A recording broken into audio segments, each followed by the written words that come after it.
সূর্যের উজ্জ্বলতা আর বৃক্ষের তরুলতা, সূর্যের উজ্জ্বলতা আর বৃক্ষের তরুলতা, ডালে বসে গাইছে তোতা, সবই কিছু তোমারই কারণ, আকাশের চাঁদের কিরণ নবীজি তোমারই কারণ, তুমি না আসলে ধরা হয়ে যেত সব কারণ, আকাশের চাঁদের কিরণ নবীজি তোমারই কারণ, তুমি না আসলে ধরা হয়ে যেত সব কারণ।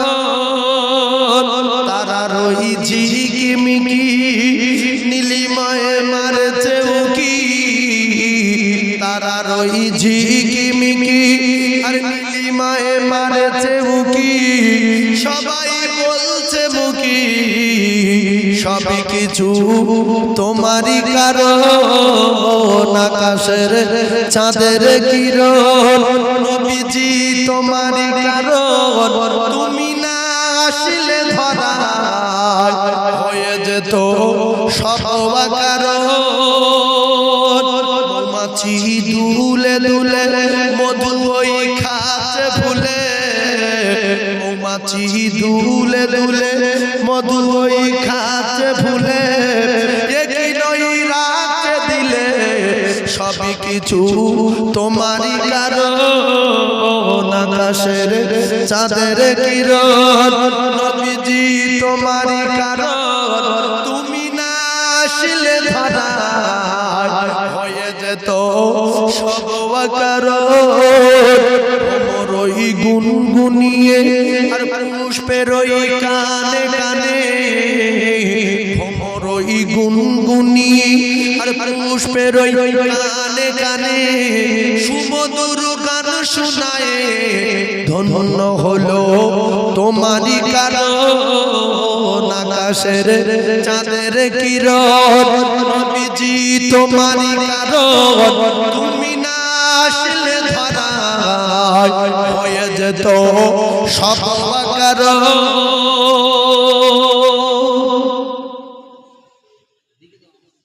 আমার কলিজার টুকরা মুমিন, যা কিছু হয়েছে কারণ কার? বিশ্ব নবী হাবিবুল্লাহর, জোরে বলুন।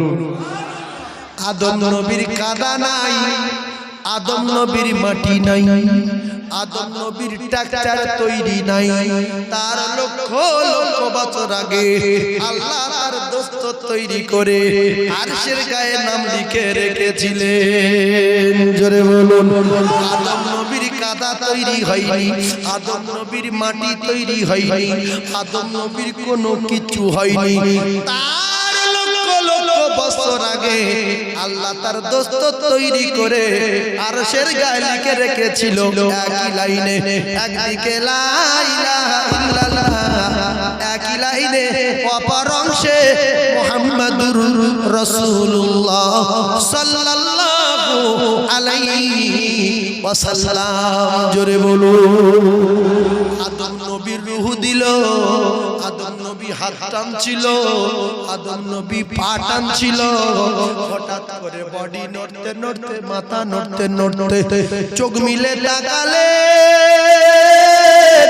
আর সেদিকে তাকিয়ে দেখতে পায় একটা ইল্লাল্লাহ আর একটা মুহাম্মাদুর রাসূলুল্লাহ।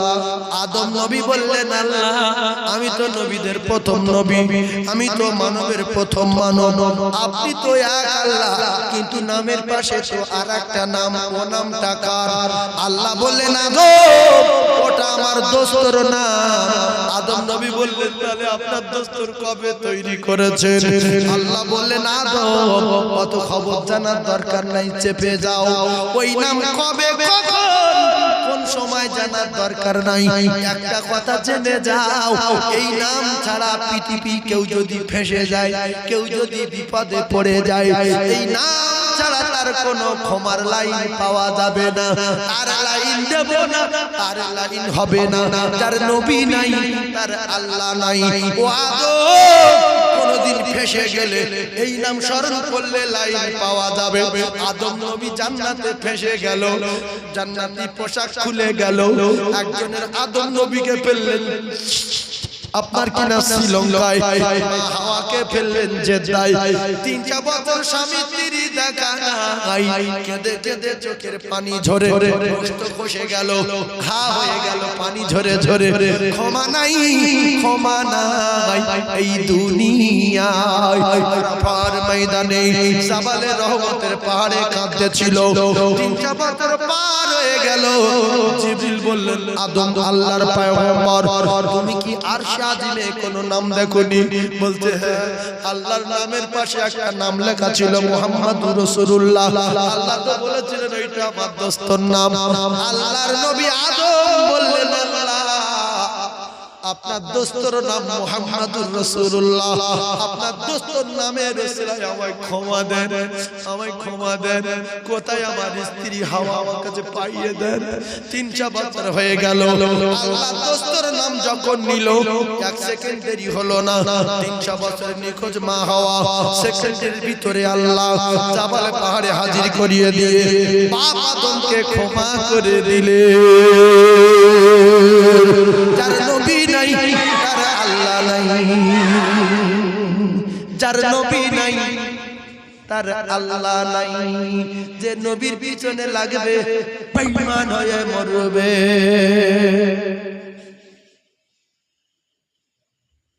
দুটা লোক আছে, নবীর পায়খানা বাস, নবীর পেশাব ঔষধ, দুর্মূর্খ। নবীর পায়খানা বাস লাগে আসে, জোরে বলেন মিষ্টি আম্বা। নবীর থুতু ঔষধ, নবীর গায়ের ঘাম মিষ্টি। আমাদের গায়ের ঘাম বিরাট ব্যাপার। আয়েশা সিদ্দিকা রাসূলে যখন ঘেমে যেতেন, ঘামগুলো ধরে ধরে কেকে ধরে ছোট ছোট শিশি ভর্তি করতেন। এতগুলো জড়ো হয়েছে। রাসূল বলেন, আয়েশা আমি শিশি এত পানি করেছি কেন? বলছে, হুজুর আপনি 3টে জিনিস ভালোবাসেন বলেছেন। প্রথম বলেছেন নামাজ ভালোবাসি, তারপরে বলেছেন খুশবু ভালোবাসি, তারপরে বলেছেন মায়েদের ভালোবাসি। ইয়া রাসূলুল্লাহ গো, আপনার গায়ের ঘাম মিশকে আম্বার। আমি 1 বছর ধরে ধরে ঘাম জোগাড় করে রেখেছি। ঈদের দিন এতিমানাত বাচ্চারা, মদিনার সোনামানিকেরা, ওরা গরিব মানুষ, আতর কোথায় পাবে? আমি ওদের হাতে তুলে দেব। মিশকে আম্বার বলে মাগবে, ওদের শরীর থেকে খুশবু জারি হবে। নবী বললেন, ঠিক আছে। ও মুসলমানেরা, আমাদের গায়ের ঘামের যা অবস্থা, যদি 1 বছর ধরে রেখে ঈদের দিন সকালবেলা কারো ঘাড়ে দেয়, ওর ঘাড় থাকবে না, পচে যাবে। এমন নবী দুনিয়াতে হয়নি আর হবে না, আর তুলনা তো দূরের কথা, নবীর ছায়া মেলে না। ধন্য গো মা আমিনা, তুমি নবীর মা। আর এমন ছেলে রাখলে পেটে মা জোড়া মেলে না। জোরে বলুন, আরো জোরে বলুন সুবহানাল্লাহ। কিন্তু ঘুরে বেরিয়ে যাচ্ছে। কই ভাত কই যায় বা? এই ভাত কই দাও, ভাত দাও। আমি আজ ধরেছি, ওরা ফেস চেপে গেছে। কি লোক রে বাবা। আল্লাহ আল্লাহ, আমি একটা কথা বলি বাবা, আমি একটা কথা বলি শোনেন। মিডিয়া চলছে তো, একটা কথা বলি। কালকেরে ওয়াজ করেছি জয়নগরে, ওখান থেকে ওয়াজ করে গিয়েছি সেই সিঙ্গুরি। সকাল 12টায় উঠেছি। ওরা শুনেছে সিঙ্গুরি লোক, মিথ্যে কথা বলবো, হুজুর দাও, মিথ্যে কথা বলবো। সকাল 12টায় উঠেছি, 2:10-15 নেমেছি। ওখান থেকে এসে আবার ওয়াজ করলাম চন্দনেশ্বরে। চন্দনেশ্বরে উঠেছি 8:30টায়, নেমেছি 11টা বাজতে 15 মিনিট বাকি। 15 মিনিট এখানে চলে এসেছি। আচ্ছা, এখানে ওয়াজ করছি, ইনশাআল্লাহ এখান থেকে আবার আমি বাড়ি যাব। তারপরে কালকে ঢোলায় যাব, ঢোলা মিলন মোড়। আমার তো ইঞ্জিন একটু শুতে হবে, একটু ঘুমাতে হবে। ও আচ্ছা আচ্ছা, সন্ধ্যা থেকে খাওয়া হয়নি। দাও তাবারক দাও, তাবারক দাও, বিসমিল্লাহ বলে তাবারক দাও। আচ্ছা আচ্ছা আচ্ছা একবার বলে বাবা লা ইলাহা তোমরা দাও দাও লা ইলাহা ইল্লাল্লাহ দাও লা ইলাহা দাও লা ইলাহা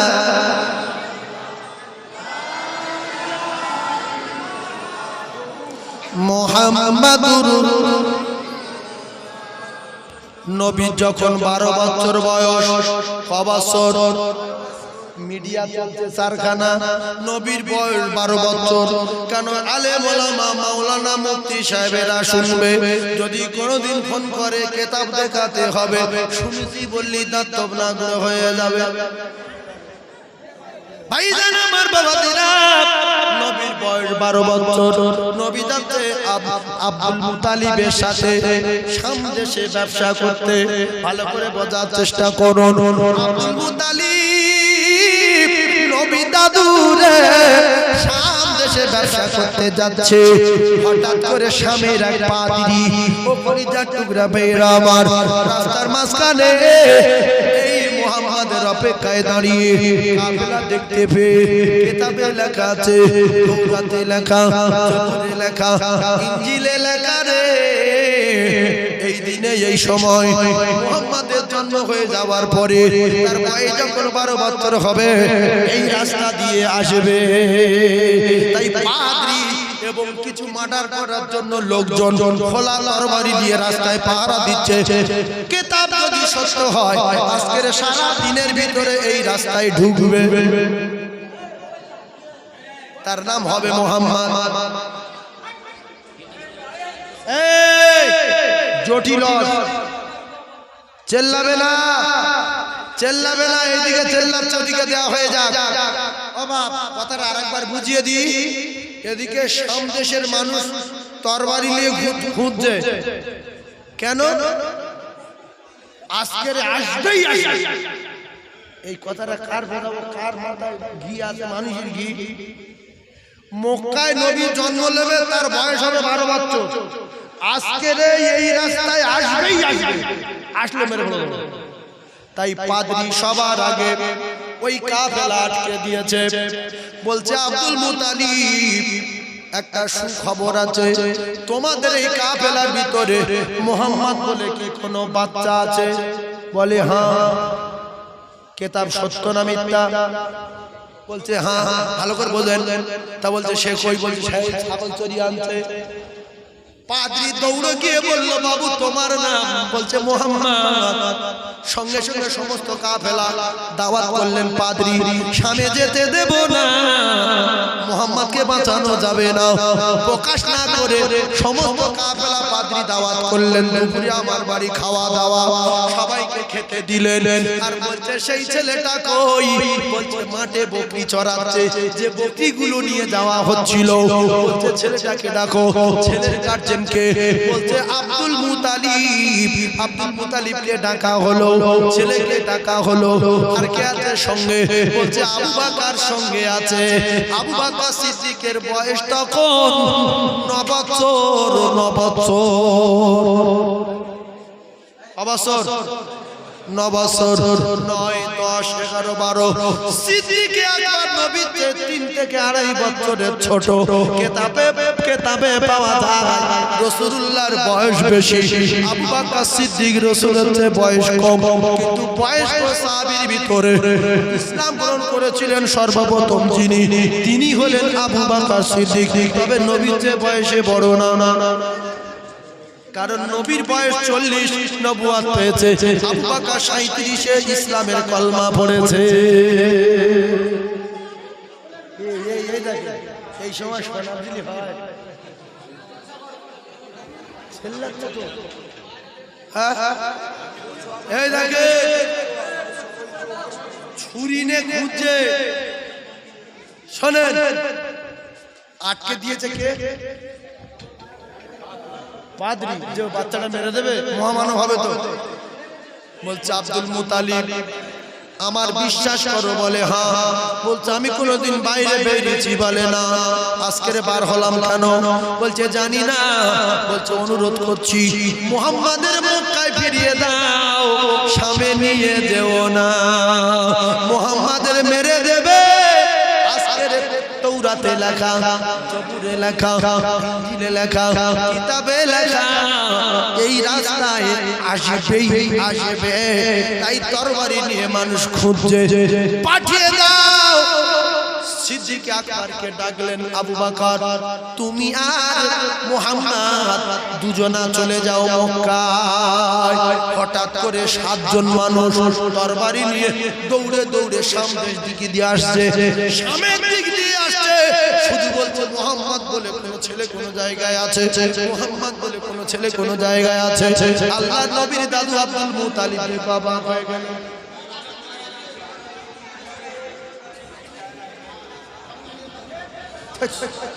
اللهم آمين. ربنا ظلمنا أنفسنا وإن لم تغفر لنا وترحمنا لنكونن من الخاسرين. আয় আল্লাহ আমরা সবাই গুনাহগার, আমরা সবাই খাতাকার, আমরা সবাই সিয়াকার, আমরা সবাই বদকার। আমাদের মতো পাপী আর পৃথিবীর জমিনে কেহ নাই। আল্লাহ পাপ করে করে গুনাহ করে করে আপনার নারাজ করে ফেলেছি। আল্লাহ সাগরের ফেনা তুল্য গুনাহ করেছি। আল্লাহ আপনি আমাদের গুনার দিকে তাকাবেন না। আল্লাহ আমরা ধ্বংস হয়ে যাব, আমাদের পাপের দিকে তাকাবেন না। একটা আপনি আপনার রহমতের দরিয়ার দিকে তাকিয়ে আমাদের সবাকার জিন্দেগির গুনাহ খাতা মাফ করে দিন। বিশ্ব নবী দরবারে পৌঁছে দিন। तमाम नबी सिद्दीकीन शुहदाए सालिहीन ताबा ताबीन मुजतहिदीन खुलाफाए राशिदीन সকল হুজুরদের দরবারে পৌঁছে দিন। तमाम পীরানে পীর সকল হুজুরদের উপরে পৌঁছে দিন।